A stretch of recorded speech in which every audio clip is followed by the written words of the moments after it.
In the middle of a heated congressional hearing, a simple yes or no question landed like a thunderclap. Did Pete Hegseth really share the launch time of American fighter jets on an unclassified chat app? That's not just a slip of the tongue, that's the kind of detail that could put lives on the line in hostile territory. And yet when the moment came to answer, Hegseth hesitated, he dodged, he twisted words.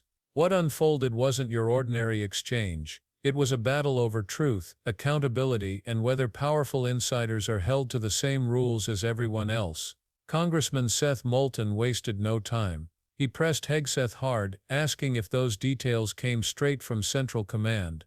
Yeah, what was the classification marking? Because again, classifications of any information in an ongoing operation that was successful are not things that would be disclosed in a public forum. You can very well disclose whether or not it was classified. It's not classified to disclose whether or not it was classified. And in fact, DoD regulations state that any classified information has to be labeled with its classification. Was it classified secret or top secret?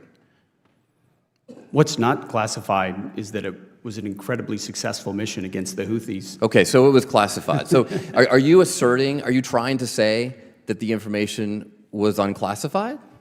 I'm not trying to say anything. Okay, that's what I thought. You're not saying that. So you took classified information from Central Command that had a classification marking on it, because that's what's required by DoD regulations, and you put it on an unclassified system. So we're going to get a report in a few days from the DoD Inspector General. And if the DoD Inspector General finds what is pretty obvious, both to you smiling there in the witness seat and to all of us up here, that the information was, in fact, classified, do you plan to take any accountability for that? As I pointed out at the time... you said that accountability is back. Does that not apply to you? As I said at the time, Congressman, there were no names, targets, locations, units, routes, sources, methods, no classified information. Okay, so if it comes back that it is classified, will you take accountability or not?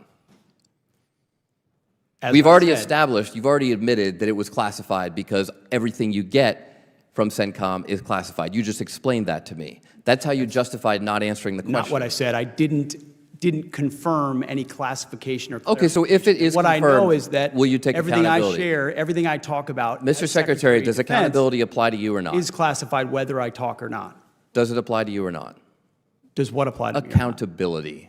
You said accountability is back at the Secretary. And you know what? The Houthis were held accountable for shooting at our I'm just asking if it applies to you. Very successfully. I'm not asking about the Houthis. The previous administration let our ships get shot at, and nothing was done about it. And thankfully, because of the skill and courage of our troops on the battlefield, asking about we I reclaim my put them time. in a place I reclaim my time. Called for a ceasefire. I reclaim my time.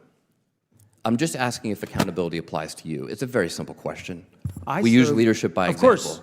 Unlike, I serve at the pleasure of the president like everybody else does. So it only applies to the president, not to you. I serve at the pleasure. You talked about the success of the Houthi operation. About how much money did it cost? How much money did you spend on missiles shooting at the Houthis? Well, you'd have to compare that with what it cost. I'm just asking how much did it cost? Divert our shipping lanes around. I'm told it's several $100 million, maybe close to $1 billion. How many U.S.-flagged commercial ships have transited the Red Sea since your so-called successful operation?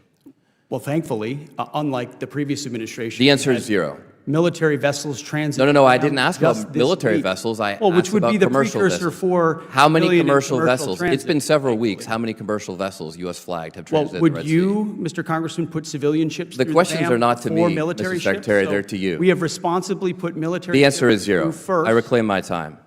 How many generals and admirals have you fired? I don't know the exact number. But you don't know the number. It's 8. Can you explain why any of them were fired? Like, just explain why was... They all serve at the pleasure of the president. I think. No, I'm just asking you why. General Kane is a great example. I'm just asking you why. That we need you probably learned at Princeton what why means. Why did you fire him? They serve at the pleasure of the president, and we want better representation in each and every of those. You can't explain why you fired any of them?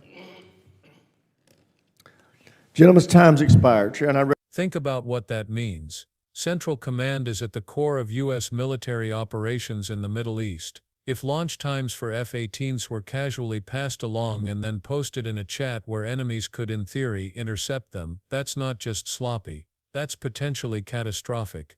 Moulton knew it, and that's why he kept coming back to the same question: classified or not, yes or no. But instead of a clear response, Hegseth ducked behind vague statements. He said he couldn't discuss the way information was shared. He implied everything he handled was inherently classified just because of his position. Yet that wasn't really the question. Moulton wasn't asking for operational details or names. He was asking whether the information itself carried an official classification. That's not a secret. That's a fact that should be simple to confirm. And here's where the danger becomes obvious. If the answer is yes, it was classified, then why was it being shared over an unclassified system like Signal? For a regular soldier, the fallout would be immediate. They'd be disciplined, maybe even court-martialed. But when it's someone with media ties, suddenly the answers get fuzzy. Suddenly accountability disappears. The more Moulton pressed, the more it became clear that Hegseth had no interest in owning up.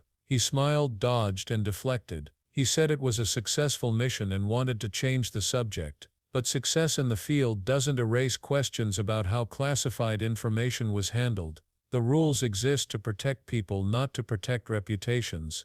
And in this case, the refusal to answer only raised suspicions higher. Moulton pushed further, pointing out that Department of Defense regulations require all classified information to be marked secret, top secret. There are labels, rules, and clear guidelines. If Hegseth received that launch time with a classification stamp and still put it in an unclassified chat, then there's no spinning that.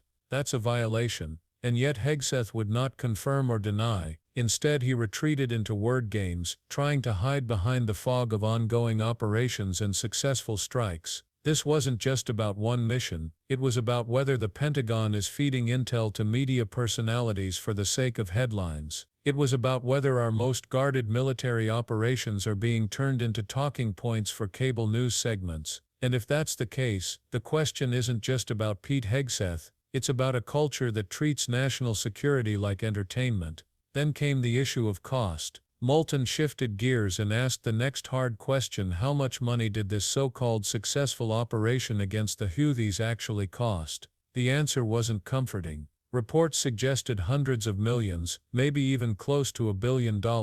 Think about that. $1 billion in missiles, ships, and manpower poured into a campaign that was supposed to secure shipping lanes. And yet weeks later, not a single U.S.-flagged commercial ship had safely sailed through the Red Sea. Zero. So what did that money actually buy? For everyday Americans, that price tag means something. It means fewer resources for schools, hospitals, and infrastructure, while billions vanish into a conflict that delivers no measurable results. Moulton's point was simple: you can call it a success all you want, but if commercial ships still can't pass, then what was the point? Was it really victory, or just the appearance of victory spun for the cameras? That's when the hearing took a darker turn. Moulton looked Hegseth straight in the eye and asked about accountability. Would he take responsibility if the Inspector General's report confirmed that classified information was mishandled?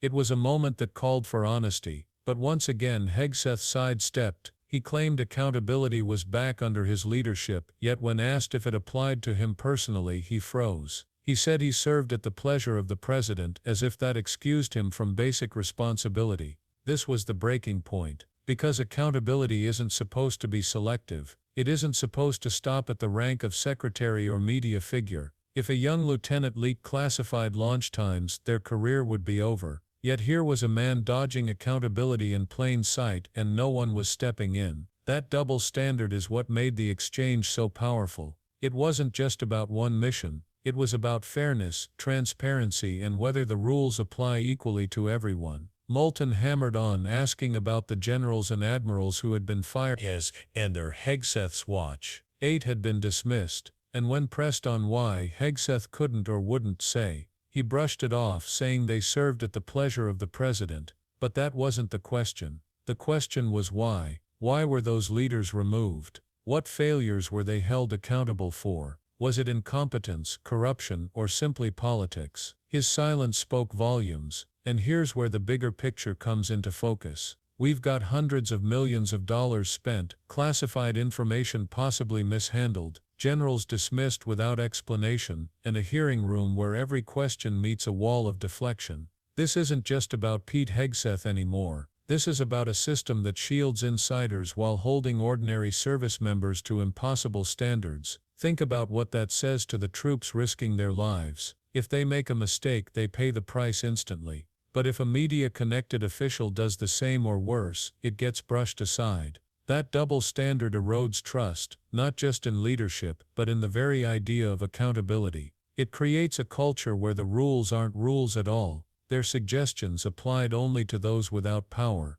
Moulton's final point cut through all the noise. For all the money, all the strikes, all the talk of success, American shipping through the Red Sea remained frozen. No results, no accountability, no answers. The only thing that seemed certain was that taxpayer dollars were being burned in the fire of endless conflict while transparency vanished into the shadows. And that leaves us with a question that matters far beyond one hearing. Should Pete Hegseth face consequences if the Inspector General confirms what everyone suspects? Should elites in Washington and media circles finally be held to the same standards as the men and women who serve in uniform? Or will this be another case where power protects itself and the truth gets buried under spin? Because at the end of the day, accountability isn't about politics, it's about trust. It's about whether Americans can believe that their leaders are protecting them instead of protecting themselves. And if we can't even get a straight answer about classified information, then maybe the problem runs deeper than one hearing. Maybe it's the system itself that's broken. So what do you think? Should Hegseth and others like him face real consequences, or do the powerful get another free pass while the rest of us play by the rules? Let us know what you think in the comments. And if you found this breakdown eye-opening, don't forget to hit subscribe because the next one we're covering is even more controversial.